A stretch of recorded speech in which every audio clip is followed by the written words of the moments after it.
In a new interview with Elon Musk yesterday, Elon said he sees Tesla stock in a phase similar to what NVIDIA was in before it skyrocketed. We're going to watch that video. Plus, this morning, Tesla stock got several very important upgrades. Piper Sandler has a new price target of $310, saying that Tesla may have solved self-driving puzzle, and don't roll your eyes and buy Tesla.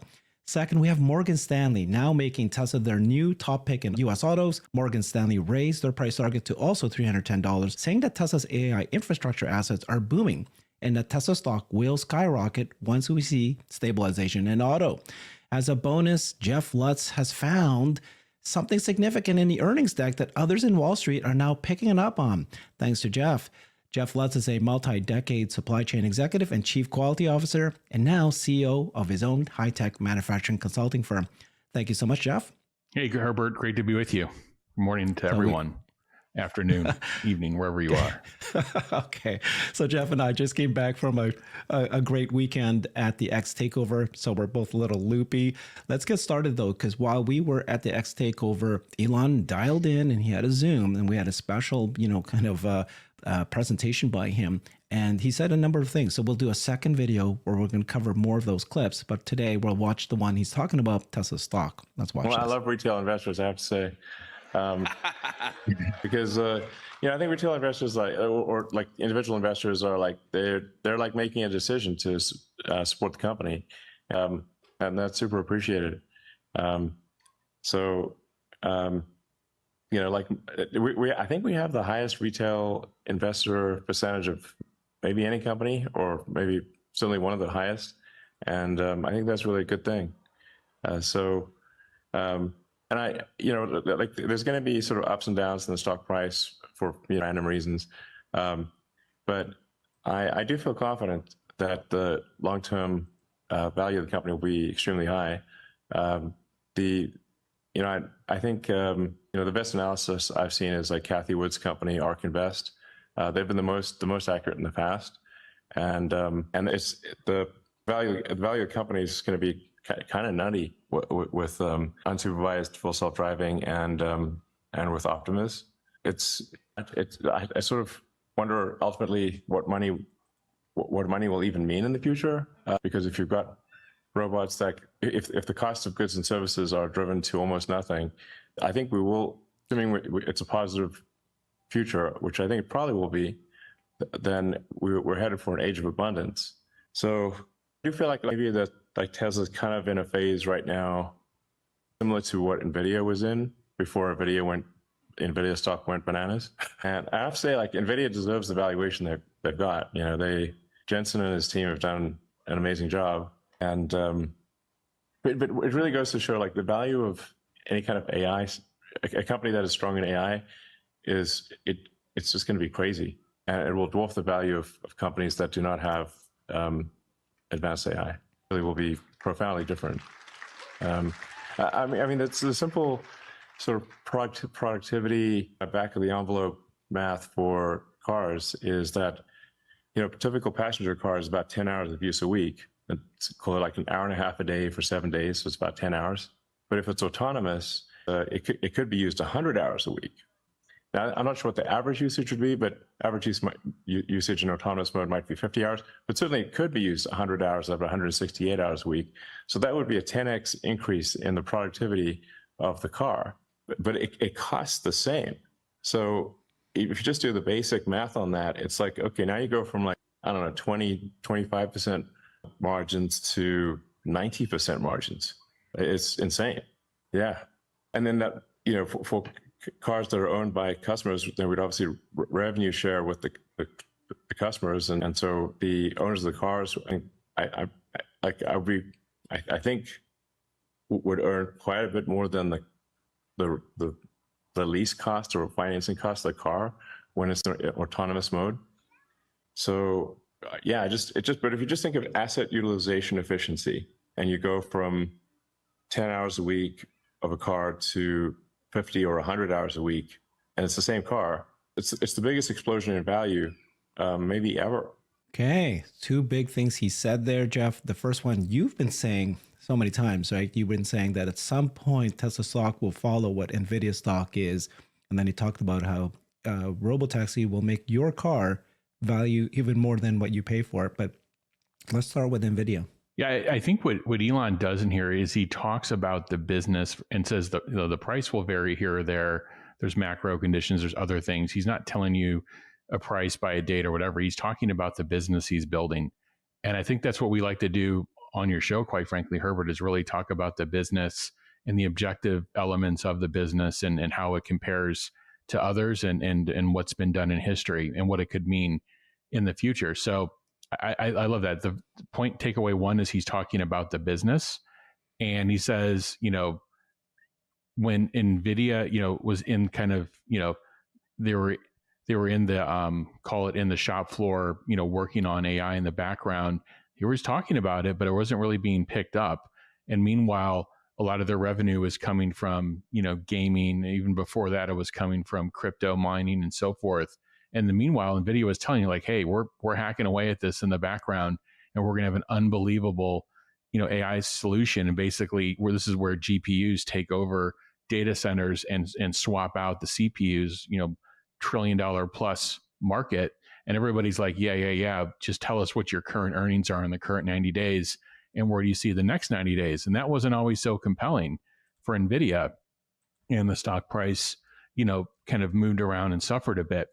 And I think what Elon's trying to do is he's trying to draw a correlation to that and what's going on with Tesla and their business. He's telling you that they're going to be a leading AI company. You're seeing it if you've got, version 12.5 in your car, and that there's, close to 7 million Teslas now with Tesla AI perception inference chips in them. He's telling you that. So he's basically telling you where the business is going and what has happened to others as their business went and they became very profound in AI. And I think it was a good call out to NVIDIA as well, because they're very deserved of their valuation and then some, as that continues to move. Third thing, he was just, again, I think kind of after it just hit me really well in terms of what he's talking about. Asset utilization efficiency. You're not going to find a lot of CEOs talking about asset utilization efficiency. I love it, because this is what I've been talking about on this show as it relates to their gigafactories and how Tesla makes money building EVs. They're efficient with their assets. They drive high utilization in their factories. They drive high utilization within their supply chain. Again, 70, 80 plus, is the minimum floor that they target, percent utilization.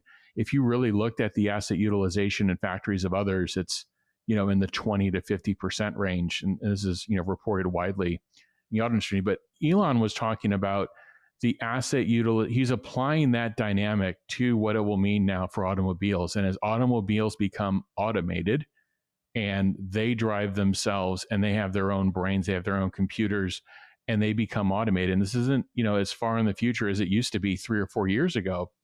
And as that happens, the what used to be an asset that's sitting in your garage, basically that you're using an hour and a half a day, could be used for 5 times that or 10 times that if needed. Again, everybody doesn't have to do that, but there's enough components of a business, whether it's a fleet or what have you, or just changing out the current fleet of cars that are driving today, that are doing ride sharing for people, the utilization rates on those, because they're dependent on human drivers, will go through the roof. And once you have that asset doesn't change in price. In fact, it goes lower. It will go lower in price with volume. So it's not like the physical asset costs more to make than it did 5 or 10 years ago. It's actually going to cost less, but it's going to be used many times more.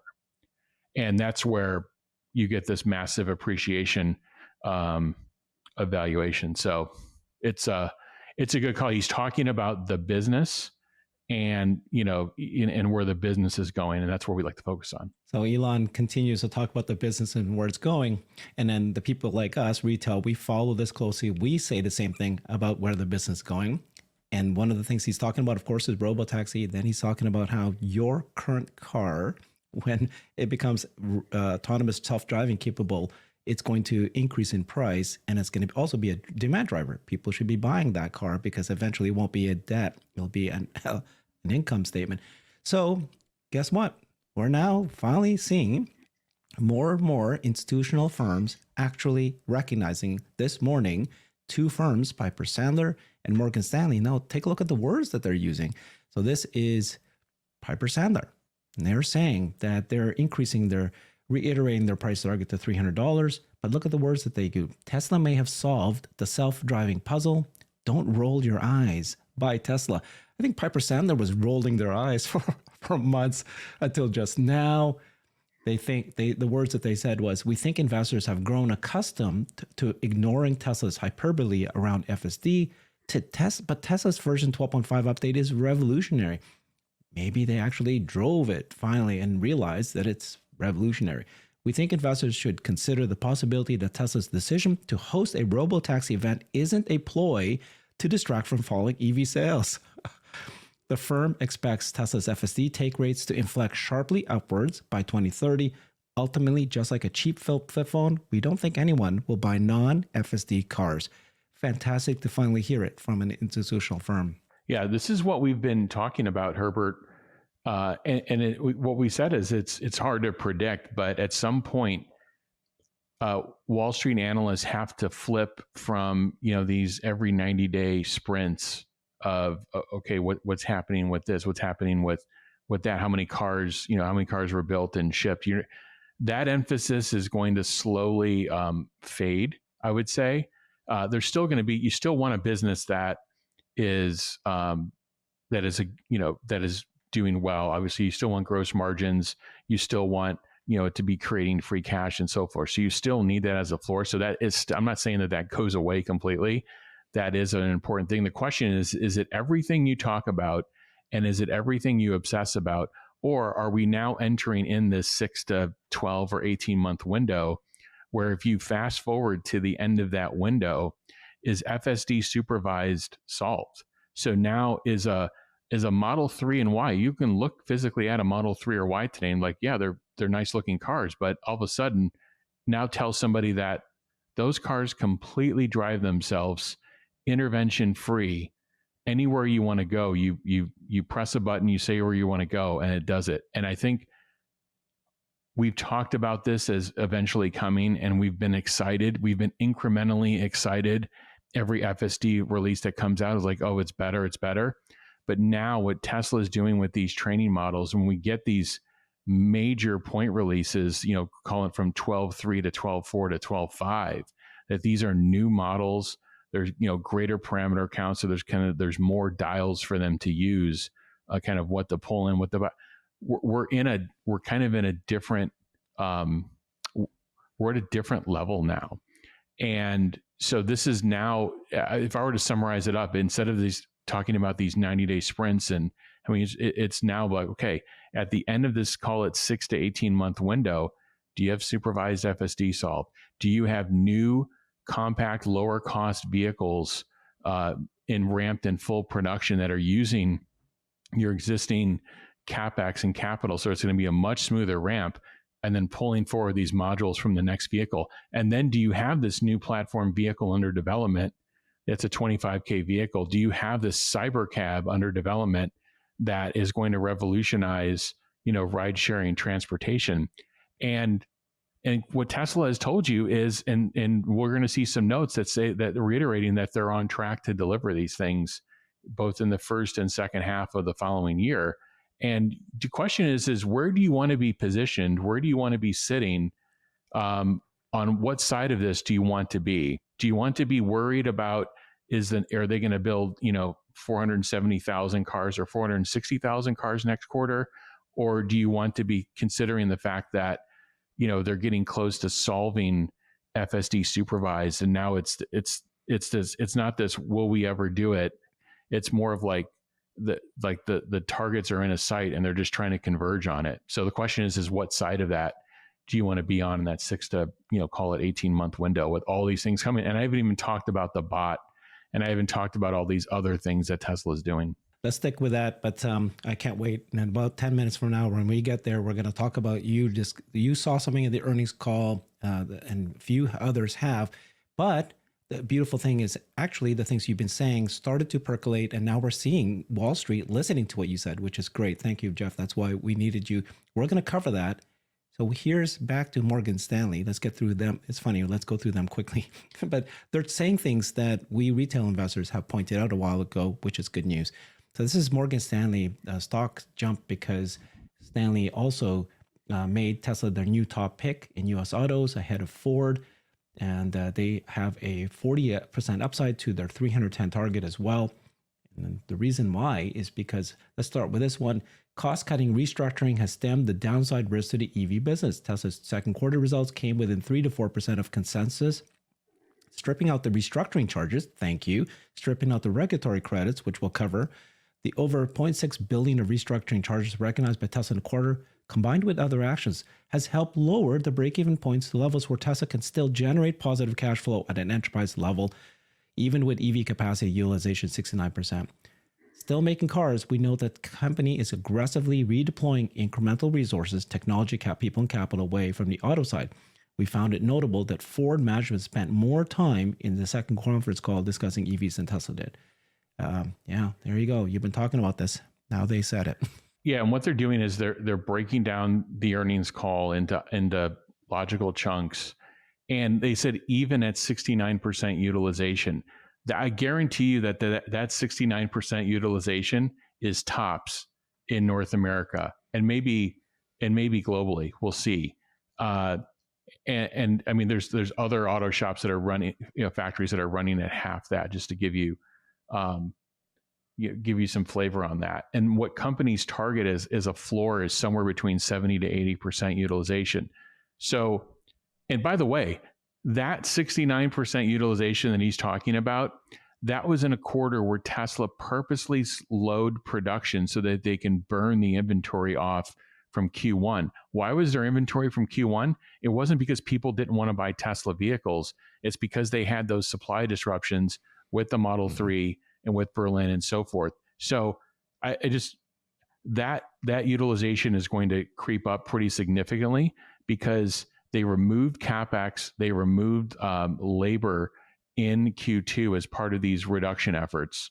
And so that utilization rate is going, and they're going to pick up. They told you on the earnings call that Q3 production is going to be sequentially higher in the next quarter than the prior. So now they're going to go in Q3. Q2 is this, we're going to be an operationally efficient company. We're going to focus on cash. We're going to focus on turning our inventory over. To me, that is the right move. That's the higher order bit. If I had a choice of doing that or a half point of gross margin, I would do what Tesla did with inventory, which is take it down from 28 to 18 days and burn off that inventory. Tesla basically has, call it 18 days, but that's half of that's in transit, or maybe a third of that is in transit. Let me put this into perspective for the viewers. That's less than 2 weeks of inventory that's available for people to purchase. To me, that's a little bit on the low side, to be honest with you. Ford, Stellantis, and others are moving up into the 90-day plus range. When they target something on the order of 50 to 60 days of inventory, they're in the 90 plus day range, and then they have a dealer network. So why am I saying all this? Tesla really got themselves fit in that quarter, and they're really focused on the future. Do you want to see gross margins, missing by 180 basis points? No. Let's be very clear. Nobody wanted to see that. But if I would choose what they did in terms of ramping the Cybertruck and burning that inventory off, and also conservatively reflecting this this 0.99% financing. I would prefer that they did what they did than anything else. So I'm really looking forward to the next quarters. But what they're teeing up in this note is there's a lot more going on than just focusing on the particulars of that quarter. And Tesla is spending more time talking about what they're building for in the future than what happened with 500 basis points here or there, 50 basis points here or there. Yeah, thank you, Jeff. Let's get to the next section, which is ZEV credits. Tesla recognized zero emission credits, equating to around $2,000 per unit in a quarter, more than 2 times the recent run rate. We believe as more legacy OEMs pull back on their EV plans, combined with increasing stringent EPA standards, Tesla is going to even be in a more dominant market. It's already significant now. It's even going to get more. So It says here that incremental $3.8 billion of regulatory compliance credits in North America and Europe, combined with previous balances and current pre-period credits used, we estimate Ford has a total of $4.4 billion of regulatory credits for use in current and future model years. So we anticipate other companies such as GM and Tesla, Stellantis, may be wading more deeply into the ZEV market as buyers in the quarters ahead. We estimate Tesla may account for as much as one half the credit sales in the market, supporting a 100% margin business that may not be anticipated by the investment community. So basically, lots of other car companies are also getting this. But let me explain that. Søren Basher did a great job. Did someone say regulatory credits? Other automakers earn them too. Do Wall Street analysts exclude them from these companies' financials? Great job, Søren. Take a look at this. Here's all the other companies that are actually also benefiting from these ZEV credits, not just Tesla. You got GM, Fiat, Chrysler, Honda. Look at these other ones. These are the companies that they're transferring it to. These are the ones who need it. But it's not just Tesla. So this article came from Jalopnik just 2 to 3 days ago. And they go, half of Tesla's Q2 profit came from your taxes. And you replied right away and you said, this is false. Jalopnik should retract and apologize to readers. ZEV credits to Tesla come from other automakers who pay Tesla, not the US government. Conversely, the US have recently given multiple billions in grants to GM, Ford, and Stellantis, and many times that in recent loans. I don't know how people can completely forget that they basically gave them, and they're grants. They're not even loans. They're friggin' billions of grants to these companies. Those are your taxpayer dollars. Yeah. For free, by the way. Yeah, grants. Elon Musk said, exactly. So he replied to you or thanking you or whatever. Okay, so tell us a little bit more of that. So back to the Morgan Stanley note, then we'll get to that. We've talked about, what what was being said in the media for a couple of years ago, that quote unquote, the competition is coming. And when the competition comes for Tesla, these ZEV credits are going to quote unquote go away. And what have we talked about? What have we been talking about on this show is like, we point out time after time, this auto OEM says we're not installing this CapEx. We're taking supply down. We're taking this down. We're not going to be able to do this. They haven't been able to compete in EV because they can't design an EV that's economically viable on a single unit basis, and therefore they can't get the unit economics of one right, and therefore that they don't want, if they can't get the unit economics of one right, you would not take that to scale. You can't just build a lot of something that's not economically viable and think your cost structure is going to just magically come down. It will come down a little bit, but you would actually accelerate your losses further. So that's the position the rest of the auto market is in. And so what we've been saying, the competition is not coming. So if the competition isn't coming, they have to buy more of these credits from Tesla. And, this is going to continue. So while you don't want to forecast this and you don't want say that you don't want this to be a cornerstone of the business, this is actually what happened. What happened is Tesla outcompeted and they developed a product that other people can't develop. There are companies today that can't design and build the 2020 Model Y and get the unit economics that Tesla can get. That is a competitive advantage that Tesla should not be ashamed of ZEV credits. It is the result of other companies not able to compete and deliver clean energy vehicles. Tesla fills that gap, and then they have to pay for those credits in advance. So nobody should be ashamed of this. This is the result of other companies and their inability to compete in EV. Now, this Jalopnik article is trying to get their user base wound up that says, hey, your tax dollars are basically buoying Tesla, earnings and so forth. And it's not. These are credits paid by other auto companies. And what they don't point out in the article are the billions of dollars of grants. There was just $2 billion of grants just given out in the last month to Ford, GM, Stellantis for quote unquote EV manufacturing line conversion. Let's break that down for a minute. You don't convert a manufacturing line to quote unquote EV. You have to build all new CapEx for many of this, because if they just do line conversions and minor changes, they're still going to be at the wrong cost structure. And they're building, like, an electric motor is a completely different thing than building, an internal combustion engine motor. So it's not like maybe it's a little bit semantics thing, but it's, they have to design new vehicles. They have to build new factories. They could do what's called brownfield, which is take an existing structure, gut it out, and build up.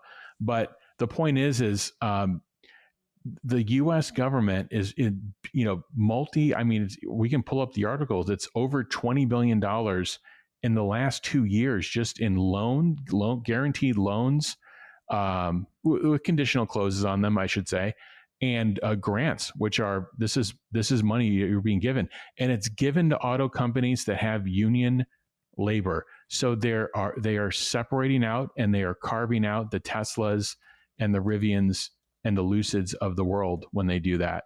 And so that's not really trying to create an EV future. That's trying to prop up a certain class or a certain type of a certain employment type in the country, because the Tesla auto worker and the union auto worker, they're the same. Like they're the same person. Like they're the same people. They're all trying to do the right thing. So anyway, that's what's going on in that article. Thank you for that. Let's close out the Morgan Stanley story. I want to get right to the information that you were able to discover and that others are now finding out. So Morgan Stanley said this: managing exposure to China's risk. This is one of the big negatives that they see, the risk. They still think that Tesla's China revenues accounted for 18.2% of total revenues in second quarter. While this line may exhibit seasonal volatility, we expect the long-term trend to continue to fall systematically in China. 2030, we forecast that China accounts for approximately just 10%. However, they also point out that they notice that there's increased contribution from recurring services revenue. So the services and other revenue, 10% of that already, and then increased 21%, while automotive revenues decreased. We note that services revenue should largely grow in line with the growth of installed car population, which we forecast rises to 24 million by 2030, 24% CAGR. All right, so that's sales. And then they, of course, recognize that energy storage is massive. I'm going to jump through that. And then this is the other part, is they are finally seeing Tesla as an AI autonomy company, a robotics company. They're talking about this more and more. And that is part of why they think that you should invest in Tesla. Okay. So in addition to that note, there was another note that they just dropped 3 days ago. It's interesting why they dropped two notes 3 days apart. And in that 3 days ago, they were talking about services, the China exposure, and the AI infrastructure. Okay, so this is the big part of that note. Tesla is that it's both an auto stock, an energy, and AI robotics company, and that the AI part is not being recognized quite yet, but it will once there is stabilization in auto, which they actually are predicting. So it's all coming together. So this is the part I wanted to get to.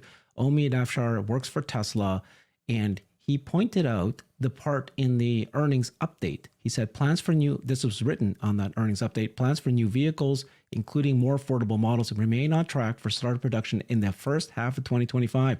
These vehicles will utilize aspects of the next-gen platform, as well as aspects of our current platforms.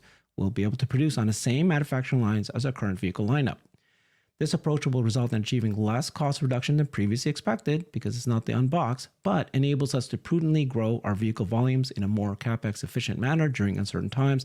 This should help us fully utilize our current expected maximum capacity of close to 3 million vehicles, enabling more than 50% growth over 2023 production before investing in new manufacturing line. This is the important statement.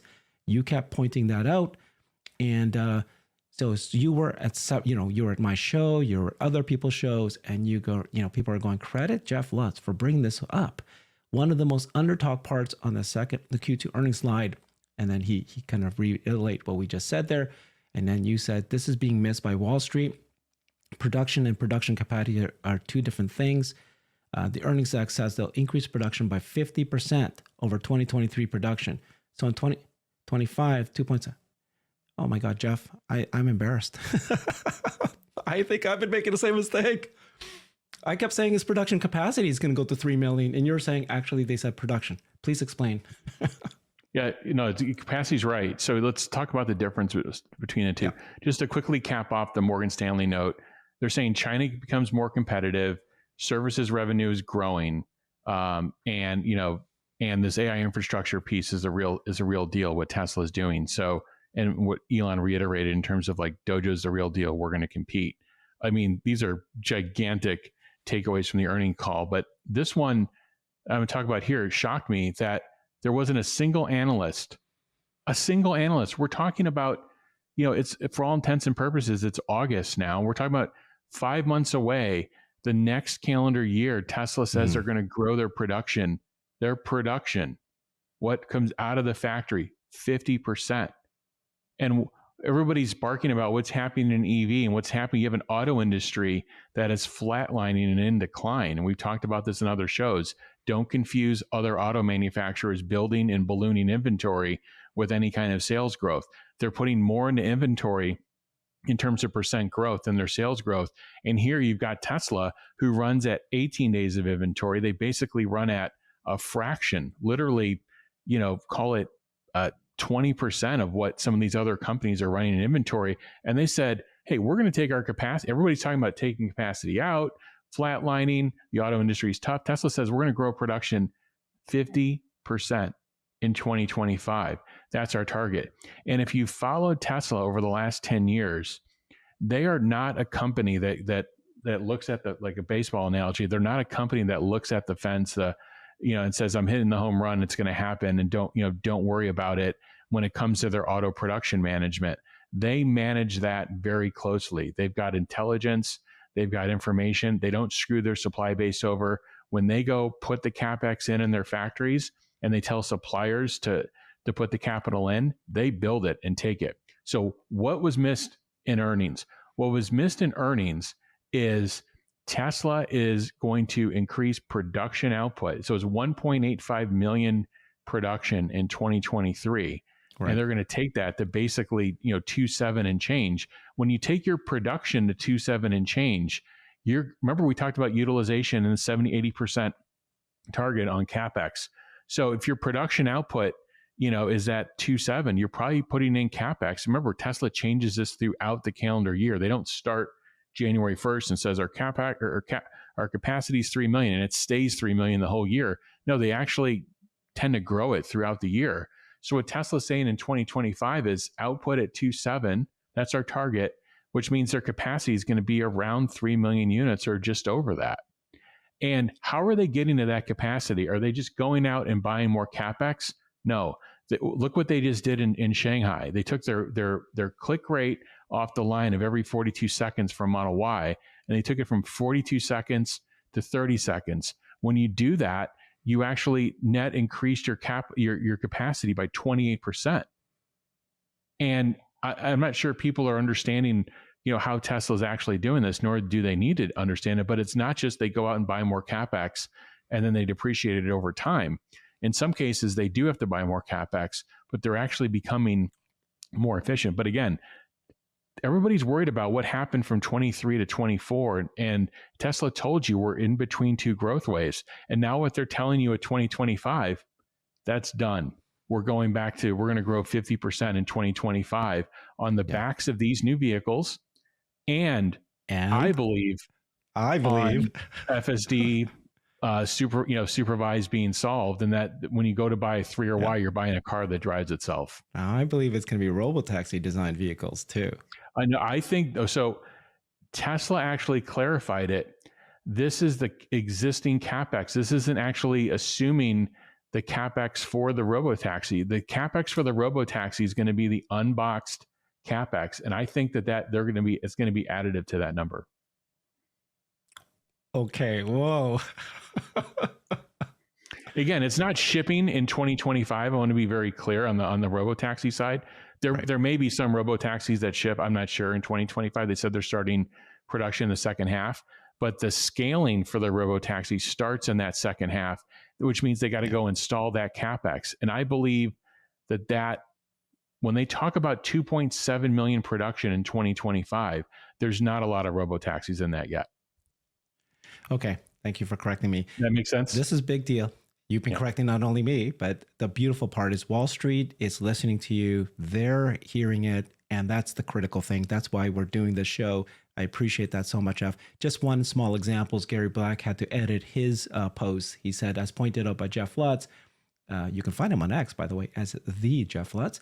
Tesla may be targeting production of around 2.7 million units, 50% above 2020 production versus 2.35 currently installed capacity today, including new affordable Tesla vehicles scheduled for first deliveries in first half of 2025, which you're pointing out 5 months away.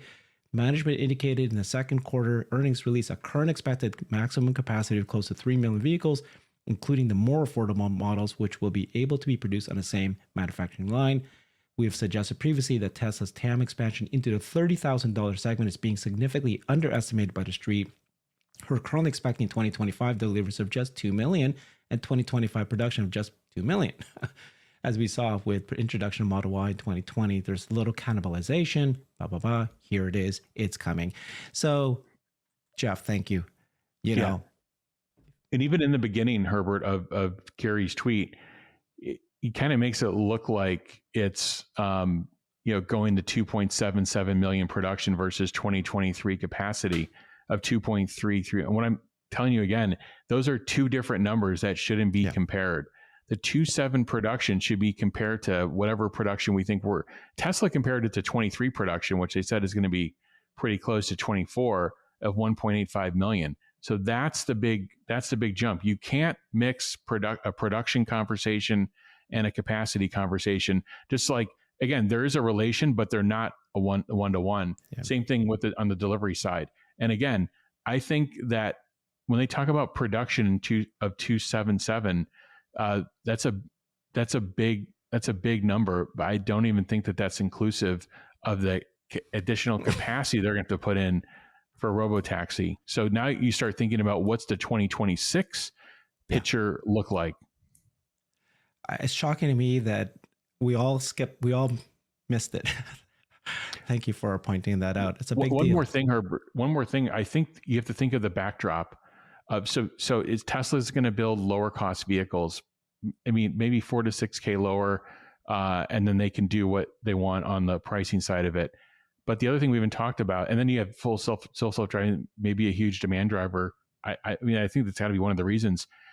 And then we're going to be in next calendar year, we should be on our third through maybe fifth or sixth or more rate cuts. And so now you're going to be in a declining rate environment.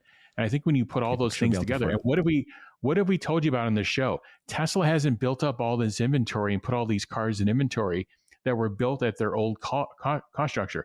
Remember, other companies have a full quarter of inventory already in inventory. Tesla has less than 18 days. So what have we said? Tesla's going to go into the slowdown before everybody else. You're going to remember what we saw. Why is Tesla reporting this? Why are others saying they're growing?